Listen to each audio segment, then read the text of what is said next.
ওরা বললেন যে সব লঞ্চ বন্ধ, নোটিশ দিয়েছেন, সিন্ডিকেটকেও লঞ্চ দিয়েছেন, ইউনিয়নকেও দিয়েছেন। আমি ছুটে চলে গেলাম। তখন এখানকার সিআই ছিলেন গঙ্গাধর ভট্টাচার্য, উনি কন্ট্রোল করছেন সব। তা আমি সিআইয়ের কাছে চলে গেলাম, গিয়ে বললাম যে আপনার লঞ্চ, সমস্ত লঞ্চ, একটা লঞ্চও থাকবে না লাইনে, প্যাসেঞ্জার যাতায়াত করতে পারবে না, দূরের সব দূর দূর থেকে এসে বসে থাকবে, আপনি কি করবেন? এত লঞ্চ, এত লঞ্চ, সমস্ত লঞ্চ কি করবেন? তা বলা যাবে না, কনফিডেন্সিয়াল। আমরা দেখুন তাহলে কোনো লঞ্চ যাবে না। আপনারা যতই আইন দেখান, আমরা কোনো মেডিকেল সার্টিফিকেট দিয়ে দিচ্ছে, কোনো সারেংয়ের অসুস্থ, কোনো ড্রাইভার অসুস্থ দিয়ে অর্ধেক সারেং ড্রাইভার যাবে না। আর আমি তখন আটকে দেবো যে সারেং ড্রাইভার ছাড়া বেআইনি কোনো লঞ্চ চলবে না। আপনি কি করবেন? চালাতে পারবেন বেআইনি? তখন বললেন যে মরিচঝাপি ওটাকে ঘেরাও হবে, ওদেরকে উচ্ছেদ করা হবে। আমি যদিও গেটে চিঠি লিখি যে বেআইনিভাবে এটা চলছে, এটা আন্তর্জাতিক জল আইন বিরোধী এবং আমাদের ইনল্যান্ড যে জল আইন আছে তারও বিরোধী। 18-20 দিন আমাদেরকে অবরুদ্ধ করে দেওয়া হয় দ্বীপের মধ্যে। পেটের জ্বালা, খুব বড় জ্বালা। এখন কি করে বাঁচবো আমরা? ঘাস খেয়েছে মানুষে, শুনেছেন কোনোদিন জীবনে মানুষে ঘাস খায়? ঘাস খেয়েছে। নারকেলের মাটি আমরা তুলে তুলে খাতাম। আর ওখানকার একটা যদু পালন বলে একটা শাক আছে, ওই শাক সেদ্ধ করে আমরা খাতাম।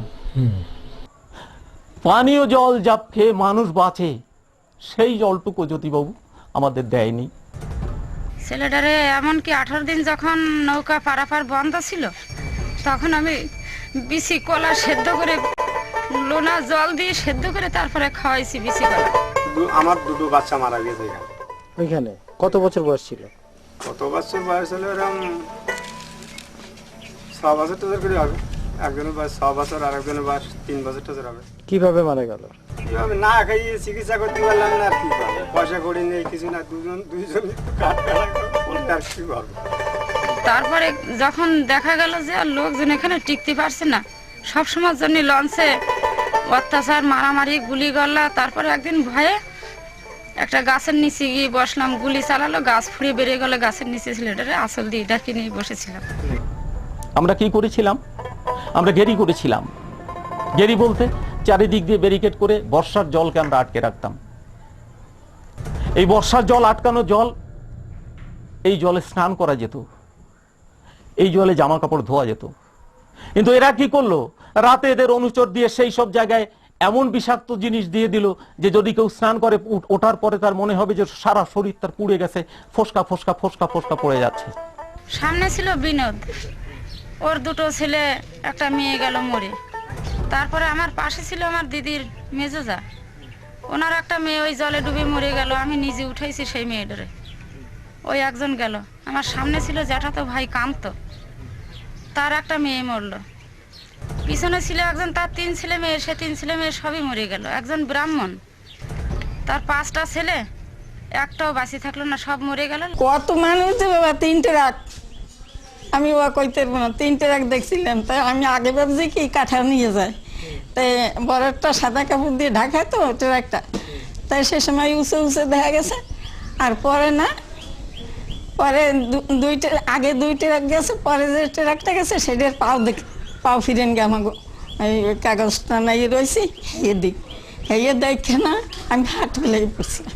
কিরণময়ানন্দ মন্ত্রী হবার পরে ওনার একটা বিবৃতি দেখেছিলাম, যে ওনাকে জিজ্ঞাসা করা হয়েছিল যে মরিচঝাপির এই যে ঘটনা, আপনারাই তো দণ্ডকারণ্য থেকে ওদের ডেকে এনেছিলেন, আহ্বান করেছিলেন, তা পরে আপনারা এরকম করলেন কেন? তা উনি তখন বললেন যে ক্ষমতায় থাকার আগে যা যা বলা যায়, যা যা করা যায়, ক্ষমতায় আসলে ঠিক তা বলাও যায় না, করাও যায় না। গোটা দ্বীপটিকে ঘিরে ফেলা হলো পুলিশ দিয়ে। সাংবাদিক সহ কাউকেই মরিচঝাপিতে যেতে দেওয়া হলো না। বাগনা ফরেস্ট অফিসের অন্যদিকে পুলিশ ক্যাম্প বসল। মরিচঝাপি উদ্বাস্তু শূন্য করার দায়িত্বে ছিলেন 24 পরগনার অভিজ্ঞ এসপি অমিয় সামন্ত। আর ছিলেন এসডিপিও বসিরহাট অনিল কুমার, 24 পরগনার additional SP Nirad Das, SDPO Barrackpore Joydeb Chakraborty.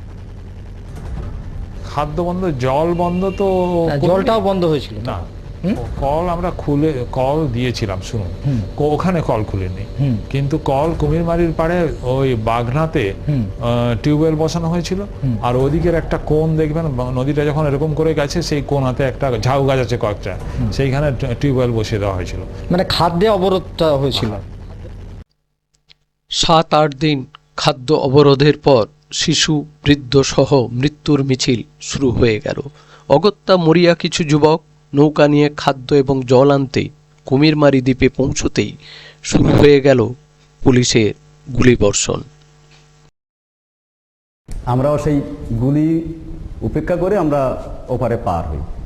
হওয়ার পরে তখন পুলিশ কিন্তু ভয়তে ওখান থেকে পালালো, 5-7 জন পুলিশ ছিল, ওরা মূল ক্যাম্পে চলে গেল।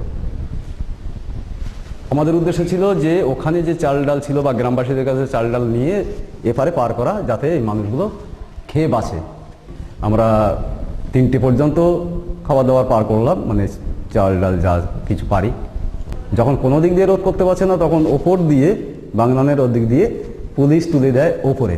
500 ব্যাটালিয়ান্সের একটা ফোর্স, মানে অর্ধেক মানে কিছু অর্ধেকের মানে রাইফেলধারী এবং আর অর্ধেক আছে টিয়ার গ্যাস এবং ঢাল টাল নিয়ে আমাদের দিকে আক্রমণ করার চেষ্টা করলো।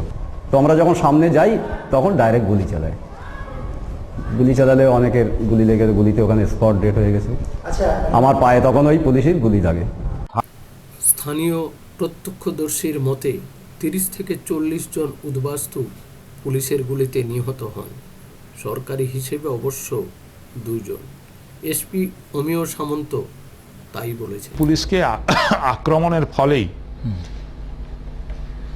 পুলিশকে গুলি চালাতে হয়েছিল, কিন্তু আনফরচুনেটলি গুলিতে মারা গেল কুমিরমারির 2টি আদিবাসী মহিলা। একদম অবরোধ করে দিয়েছে যাতে করে ওরা খাদ্য না পায়, জল না পায়, এভাবে অবরোধ করেছিল। কিছু শরণার্থী বোধহয় পেটের জ্বালায় ওরা বোধহয় সন্ধ্যাবেলা পার হয়ে এপারে কিছু খাদ্য টাদ্য পাওয়া যায় কিনে এসেছিল, ওরা গুলি চালিয়েছিল। আমাদের এখানকার সর্দারপাড়ায় ঢুকে ওরা হুড়ুহুড়ি করে মেনিমুন্ডাকে ওরা ঘরের ভিতরে গুলি করে মারলো। আর কিছু মেয়ে ছেলে ওদের ছুটে পালিয়ে যাচ্ছে, সেই মেয়ে ছেলেদের চুলের মুড়ি ধরেছে, বানি গাছের গায়ে নিয়ে দিয়ে দাঁতানের কোপ দিয়েছে। তখন উনি কি করছিলেন? তখন উনি একটা বাচ্চা দুধ খাওয়াচ্ছিল। আচ্ছা, ঘরের ভিতরে তখন গুলিটা লাগে। হ্যাঁ। গুলিটা কোন জায়গা থেকে চালিয়েছিল? গুলিটা চালিয়েছিল আপনার উত্তর দিক দিয়ে। উত্তর দিক বলতে আপনি এটা দেখান। এই ডান দিক দিয়ে। ডান দিক দিয়ে, এই দিক দিয়ে গুলি গেছে। হ্যাঁ। গুলিটা উদ্দেশ্য কার ছিল? যে এই শরণার্থীদের মারার জন্য। 3টে সাড়ে 3টের দিকের থেকে মোটামুটি ওপারের থেকে লোক ঝাঁপিয়ে পার হলো, হয়ে পুলিশ এক ডাকি তাড়িয়ে নিয়ে চলে গেল। আমাদের বুধবারে বাজারের থেকে ওখান থেকে ফোর্স উঠলো, ওঠে মানে ওখান থেকে গ্যাস মারলো। হ্যাঁ, গ্যাস মারে কিছু শরণার্থীরা তখন পড়ে যায়। আমাদের বারান্দায় ডিএম আছে, আমাদের স্যার দেখুন আমাদের তো বাড়ি থেকে খুব ক্ষয়ক্ষতি হচ্ছে, আমরা গরিব লোক, তাহলে ঠিক আছে তোমাদের ক্ষয়ক্ষতি হবে না, আমি তো এখানে আছি আর আমার ফোর্স চারিধারে আছে। 4টে সাড়ে 4টের দিকের থেকে গুলিগোল্লা শুরু হয়েছে। মানে আমি যেটা দেখেছি অনুমানে 30-35-40 জন মরেছে। মরে আমার বাড়ির পুকুর পাড়ে ঝাঁপ করে রেখেছে। আর মিনিমুন্ডার মেরেছে 5টার দিকে ঠিকই। হ্যাঁ, গুলি ছড়িয়েছে, তারাও মরেছে অনেক। ওরা লঞ্চে সব তুলে নিল, টেনে সব লঞ্চে তুললো। আমরা দেখলাম, আমরা দূরের থেকে দাঁড়িয়ে দেখছিলাম। তখন আমাদের সঙ্গে অনেক ছেলেরা ছিল, আমরা ছিলাম। দেখি সব লঞ্চের থেকে সব ওরা নিয়ে লঞ্চে তুলে নিয়ে চলে গেল। এটা কারা করেছে? এটা পুলিশরা করেছে। আনুমানিক 25-30 জন তো আমরা অনুমান করছিলাম। ওরা লঞ্চে করে নিয়ে গেল, কোথায় যে নিয়ে গেল তা ঠিক বলতে পারবো না। আইসি দেখলাম যে মা একদম পড়ে গেছে, সত্যি ঘটনা। আর বাসা বোনটা একটা ভাই, ছোট ভাই ছিল, সে ভাইটা নিয়ে পালিয়ে চলে গেল ওইদিকে। এমনি বড় ভাইটা দেখতে পাচ্ছি। আর 2টো পুলিশ এসে এখানে ঘুষে মারছে, এখানে ঘুষে মারছে, ও করতেছে। তখন বাবা তখন ওই অঞ্চলে চলে গেল, তখন মরে যাচ্ছে না, আস্তে আস্তে মরে যাচ্ছে। তখন কটা লোক আসলো, এসে ওরা নিয়ে একবার চলে গেল, লঞ্চে তুলে দিলে মাকে। ওখানে স্থানীয় মানুষ মারা গিয়েছিলেন একজন, নাম মেনিমুন্ডা। মেনিমুন্ডার ঘর ছিল, পরিবার ছিল, আর ছিল কুমিরমারির মানুষ। তাই তার হত্যাটাকে অস্বীকার করার উপায় ছিল না।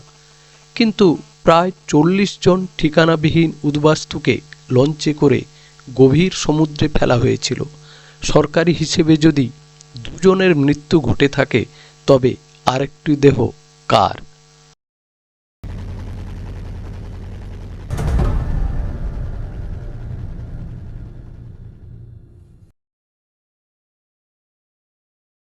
নারায়ণ দত্ত মজুমদার, সাক্ষ্য সেন, এদের নিয়ে আমরা হাইকোর্টে পিটিশন দাখিল করা হয় আমাকে উদ্বাস্তুর তরফ থেকে, এবং মরিচঝাপির নাগরিক হিসাবে এবং দণ্ডক উদ্বাস্তুদের প্রতিনিধি হিসাবে আমি তখন পিটিশন সাবমিট করি।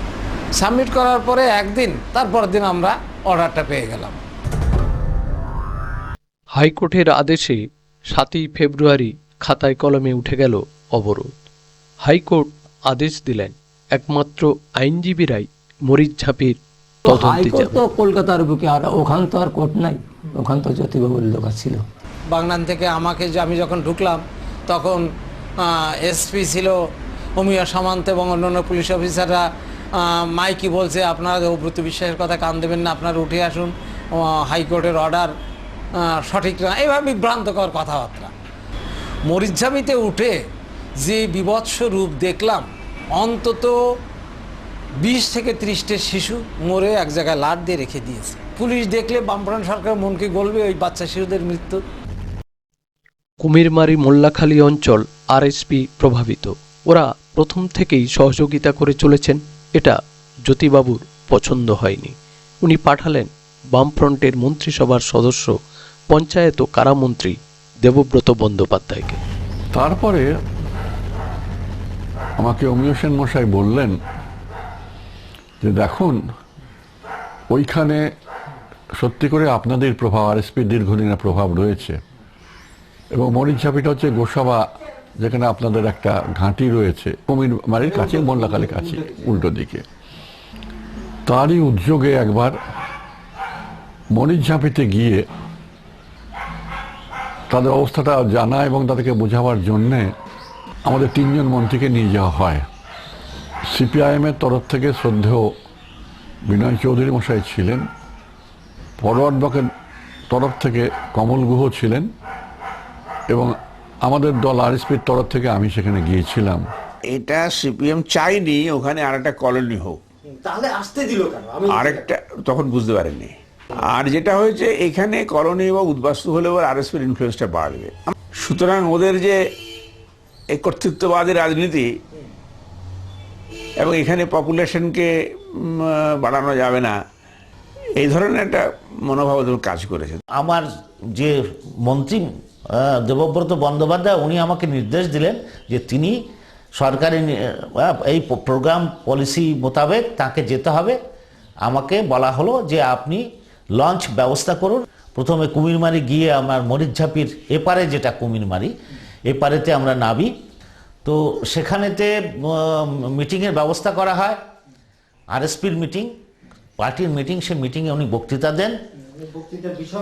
বিষয়বস্তু হচ্ছে যে এই উদ্বাস্তুদের সঙ্গে আপনারা, উদ্বাস্তুদের হয়ে আপনারা যে বিক্ষোভ আন্দোলন করছেন, সেটা আমাদেরকে দমাতে হবে।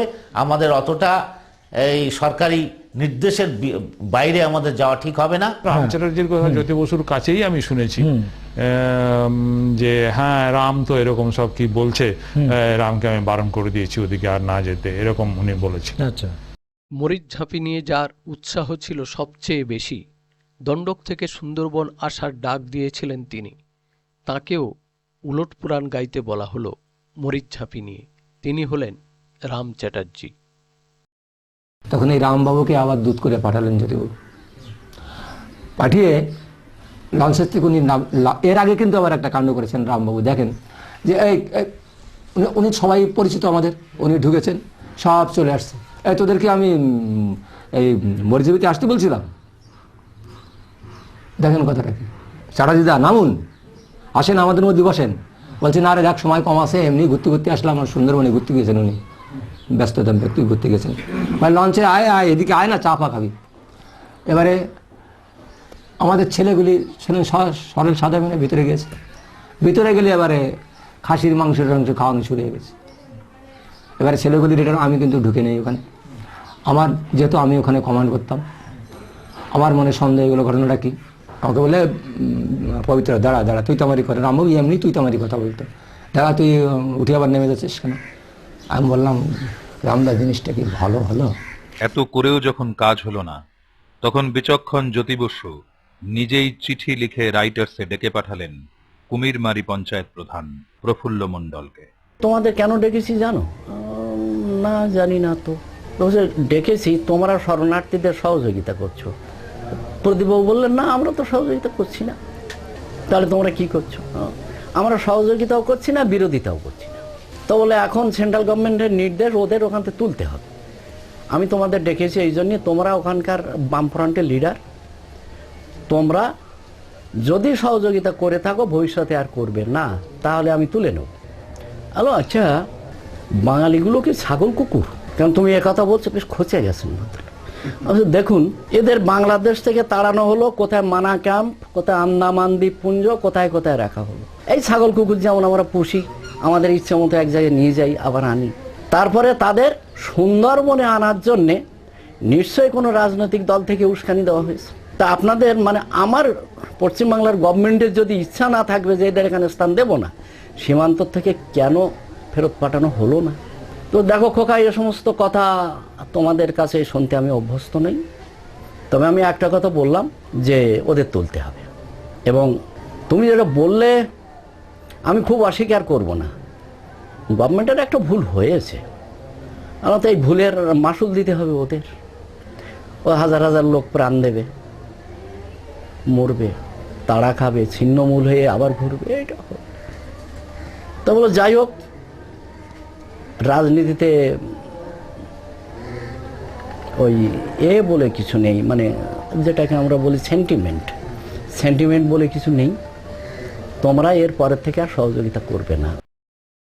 কোনো কিছুতেই যখন টলানো গেল না মরিচঝাপির মাটি কামড়ে থাকা উদ্বাস্তুদের, তখনই শুরু হলো সিপিএম এবং পুলিশের যৌথ অভিযান। ওই বাংলাদেশের শরণার্থী ছিল, তার সে আমার সাথে তাড়িয়ে দিলাম। শরণার্থী ছিল? হ্যাঁ, শরণার্থী তাড়িয়ে ছিল।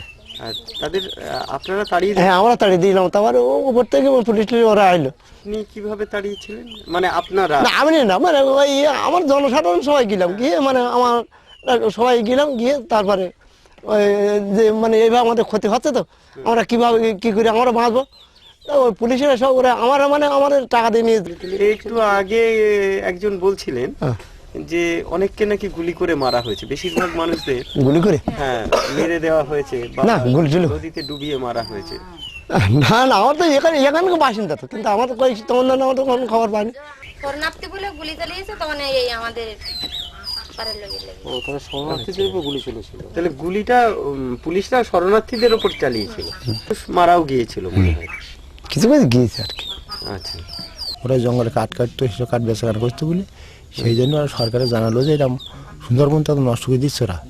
তাই তখন সেন্ট্রাল গভর্নমেন্ট থেকে ওই যে পুলিশ টুলিশ আনিয়ে, বহু পুলিশ আনিয়েছিল ওরা আনিয়ে, আর আমাদের কিছু সহযোগিতা ওর সাথে করতিস, মানে আমাদের মুভি দিতেছে। আমরা গিয়েছিলাম যে তোমরা তো সহযোগিতা করো, আমাদের সাথে করলি ওরা এখানে থাকতে পারবে না। কিন্তু সব অস্ত্র যন্ত্রপাতি ওদের ওই বন্ধু টাইপের আছে, তাদের সব সরকারের লোক। আমরা এমনি খালি হাতে যেতাম, কি বলছি তোমার ঘর দাদাগুলো আমার সঙ্গে থাকছে, ভেঙে নিয়ে দাও। তা আমরা 5টা ছেলে আমরা ওই নৌকাটা ছিনিয়ে এপারে নিয়ে আসলাম, আমাদের পারে খেটা বন্ধ করে দিলাম। যে ডিডিও না ডিএমএ লঞ্চ এসে আমাদের তুলে নিয়ে গেল, জিজ্ঞেস করলো যে আপনাদের নাম কি। আমাদের নামটা বললাম যে আমাদের নাম, তাহলে এখানে পাড়াপাড়ে কারা বন্ধ করেছিল? আমরা না স্যার আমরা বন্ধ করেছি। তাহলে খুব ভালো হয়েছে বাবা। হ্যাঁ, আমাদের 500 করে টাকা দিলে, 5টা ছেলেদের 500 করে টাকা দিলে।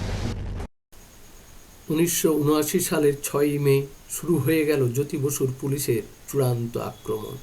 শয়ে শয়ে ডিঙি নৌকা ভাঙা হলো। 6, 7, 8ই মে 3 দিন ধরে চলল এক নাগাড়ে আক্রমণ। তখন সারেংরা এসে বলল যে কীভাবে করেছে, বললো একসাথে যে নৌকো যাচ্ছে, ওরা নৌকো পালাচ্ছে, আর নৌকোর মাঝখান দিয়ে সেই লঞ্চ দিয়ে ভেঙে দিচ্ছে 2 টুকরো। মাঝিদের লোভ দেখানো হয়েছিল, নৌকো ভাঙা লাশ পাচার করতে পারলে পুলিশ লঞ্চে ওদের চাকরি মিলবে। দেবযানী লঞ্চ সব থেকে বড় ভূমিকা পালন করেছিল। সুনীল দাস, সেই ড্রাইভারটার নাম ছিল সুনীল দাস। ওই সুনীল দাসই সবথেকে বেশিগুলো লঞ্চ ভেঙেছিল মাঝখান্ডি। গঙ্গাধর ঘোষের সিআই উনি ওনার লঞ্চে ছিল। উনি বলেছিলেন যে তোমাকে এইগুলো ভাঙো, তোমাকে এখান থেকে যাওয়ার পরে তোমাকে পুলিশ লঞ্চে চাকরি দেওয়া হবে। 13ই মে 1979 মরিচঝাঁপি দ্বীপে হাজির হলো পুলিশ, সিপিএম ও পুলিশের যৌথ বাহিনী। ঘরগুলোতে আগুন লাগিয়ে দিল। দেখলাম শয়ে শয়ে লঞ্চ, কত প্রকারের ফোর্স ছিল সে আর মানে মিলিটারি, আধা মিলিটারি, র্যাব ইত্যাদি ইত্যাদি ভর্তি হয়ে গেল সঙ্গে সঙ্গে। রাত্রে আগুন জ্বললো, সারা সুন্দরবনের যে সমস্ত এলাকা ওরা ছিল দাউ দাউ করে আগুন জ্বললো, চিৎকার চেঁচামেচি কান্না। আমাদের স্কুল চিকিৎসালয় ওরা দখল করে নিয়েছিল। আনুমানিক রাত 2-3 হবে, ভয়ঙ্কর চিৎকার চেঁচামেচি হচ্ছে। সেই আমাদের সেই মরিচঝাঁপি দ্বীপের আমরা যেখানে থাকি সেই ক্যাম্পের ভিতরে আবাল বৃদ্ধ বনিতা সবাই সেই মরণ চিৎকার উঠে গেছে। সেই বাজার যেখানে হাট বসতো সেই হাটের দিকে আগুন জ্বলছে। ওরা রাত্রিবেলায় 2টোর সময় অসহায় মানুষদের উপর গুলি করেছে। যে লাশগুলো হয়েছে সেই লাশগুলো মাটিতে পুঁতে দেয়নি, পোড়ায়নি, টাইগার প্রজেক্টে নিয়ে পাক ওরা খাইয়ে দিয়েছে।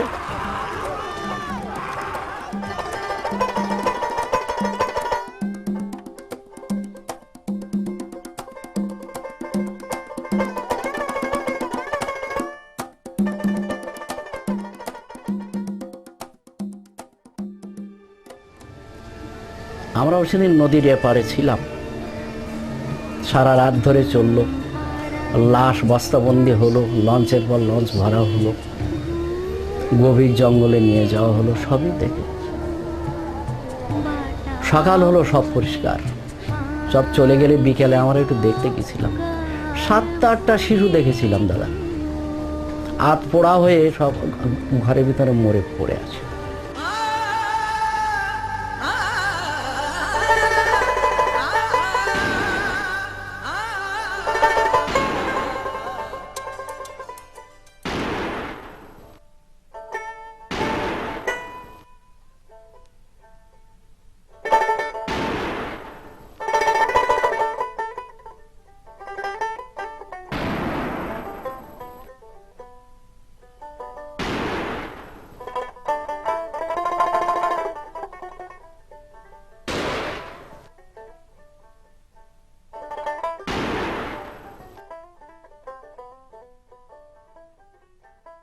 যে পুলিশ আমাদের গ্রেপ্তার করতো, আমাদের মারতো পিটতো, এসব করতো, সেই পুলিশ দিয়েই তো আমাদের কাজ করাতে হয়েছে। এই পুলিশ দিয়েই বিধান রায় কলকাতার রাস্তায় 80 জন কৃষককে পিটিয়ে হত্যা করেছিলেন। এই পুলিশকে দিয়েই প্রফুল্ল সেন খাদ্য আন্দোলন দমন করতে চেয়েছিলেন। এই পুলিশকে দিয়েই সিদ্ধার্থ রায় 71-72 গণহত্যা ঘটিয়েছিলেন। অবশেষে সেই পুলিশকে দিয়েই মার্ক্সবাদী জ্যোতি বসু মরিচঝাঁপিতে গণহত্যা ঘটালেন।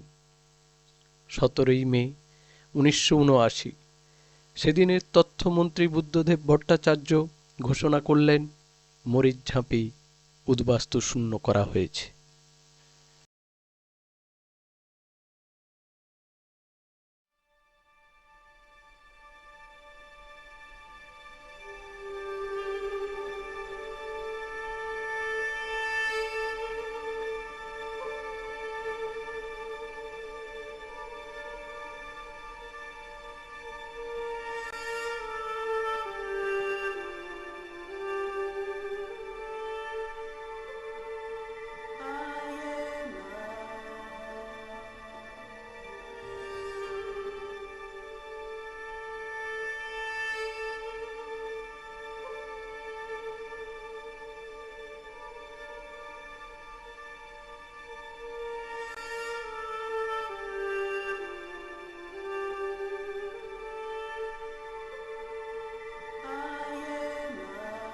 মরিচঝাঁপির উদ্বাস্তুরা মৃত স্বজনদের সাক্ষী রেখেই অভিসম্পাদ দিতে দিতে কে কোথায় হারিয়ে গেল আমরা খোঁজ করিনি সেদিন। দণ্ডকারণ্য থেকে যারা এসেছিলেন তার মধ্যে 12% মানুষ আর দণ্ডকে ফিরে যাননি। কেউ মৃত, কেউ নিরুদ্দেশ, কেউ বা এই বাংলাতেই থেকে গেছেন। পিতৃমাতৃহীন ধর্ষিতা কিশোরী যুবতীরা আশ্রয় নিয়েছিলেন বসিরহাট এবং অন্যান্য পতিতালয়ে। কিছু বুদ্ধিজীবী মানুষের দানের টাকায় কেনা জমিতে কয়েকটি কুঁড়ে ঘর করে আছেন ক্যানিং থানার এক গ্রামে। ওখানে ছিলেন প্রয়াত রঙ্গলাল গোলদারের স্ত্রী, পুত্র, কন্যারা। ওরা তখন কেমন ছিলেন? ছোট ছেলের বেগের কাজ করে কোনোদিন হয় কোনোদিন হয় না। বড় ছেলে রিক্সা চালাও। মধ্যম গ্রাম থেকে বনগা, বারাসাত থেকে বসিরহাট, হাসনাবাদ রেল লাইনের পাশে ঝুপড়ি বেঁধেছিলেন অনেকে। ওরা কেউ রাজমিস্ত্রি, কেউ রিক্সাওয়ালা, কেউ ফুচকা বিক্রি করতেন। যারা দণ্ডকে ফেরত যেতে চাননি তারা তখন বেশিরভাগই সিপিএমের পতাকা তোলে আশ্রয় নিয়েছিলেন অস্তিত্ব রক্ষার তাগিদে। তখন গান বাজনা করতাম টুকটাক, আর ভ্যান চালাতাম, ভ্যান রিক্সা। তখন আমার যখন শরীর খারাপ হয়ে যায়, তারপরে আমি হকারি করতাম ট্রেনে। আমি বাদাম, চানাচুর, লজেন্স এসব বিক্রি করতাম, বই বিক্রি করেছি। দমদম স্টেশনের কাছেই মরিচঝাপি কলোনি। ওরা কেউ আতঙ্কে ক্যামেরার সামনে কথা বলতে চাইলেন না। মরিচঝাপি থেকে ফেরত চলে যাওয়া দণ্ডকারণ্যের উদ্বাস্তুদের অবস্থা তখন কেমন? ঋষিকেশ। ঋষিকেশ কি? বালি। আচ্ছা, তোর কি মালকানগিরিতেই বাড়ি? হ্যাঁ, এখানেই বাড়ি? হয়। এটা কত নম্বর এটা? এটা 82। 82। তো বাবার নাম কি? সনদচন্দ্র বালি। বালি। বাড়িতে কে কে আছে? মা আছে, ভাই আছে, বোন আছে, দিদি আছে। এখানে তুই কি করিস? আমি এইদিকে থাই, একজনের বাড়ি। আচ্ছা, তারপরে কি কাজ করতে হয়? কি ছাগল রাখি। আচ্ছা, কয়টা ছাগল আছে? 5টা। বাবা কি করে? বাবা ভিক্ষা করে। ওড়িশার মালকানগিরির পথে দেখা এই ছেলেটিকে কি জবাব দেব আমরা? মরিচঝাপি একতরফা ইতিহাস হয়ে থাকতে পারে না। ইতিহাস যদি কাউকে ক্ষমা না করে, তবে সেই ইতিহাসের সত্যিটা জানার অধিকার প্রতিটি মানুষেরই আছে।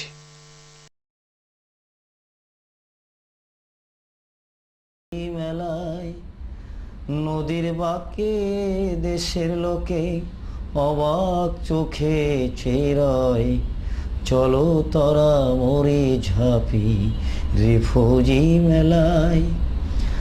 নদীর বাঁকে দেশের লোকে অবাক চোখে চেয়ে রয়, চলো তোরা মরিচঝাপি রিফিউজি মেলায়। পুলিশ লঞ্চে দেয় পাহারা, দ্বীপেতে আবদ্ধ তারা, নৌকা গলি যাচ্ছে মারা, গে গে বিপ্লবের জয়। পুলিশ লঞ্চে দেয় পাহারা, দ্বীপেতে আবদ্ধ তারা, নৌকা গলি যাচ্ছে মারা, গে গে বিপ্লবের জয়। সাপে বাগে দিল অভয়, হাঙর কুমির তামি নিলয়। সাপে বাঘে দিল অভয়, হাঙর কুমির তামি নিলয়। কেবল বসু সরকার বাদ সাধে তাই, চলো তারা মরিচঝাপি রিফিউজি মেলায়, চলো তারা মরিচঝাপি রিফিউজি মেলায়। বর্ধমানে চলে গুলি, নদীপথে সন্দেশে খালি, স্বাধীনতার চরম বলি, রক্তে রাঙা ধারা বয়। বর্ধমানে চলে গুলি, নদীপথে সন্দেশে খালি, স্বাধীনতার চরম বলি, রক্তে রাঙা ধারা বয়। কেউ কি আছে এ ভারতে উদ্বাস্তু সব কবরে হটে, কেউ কি আছে এ বাংলায় উদ্বাস্তু সব কবরে যায়, চলো তোরা মরিচঝাপি।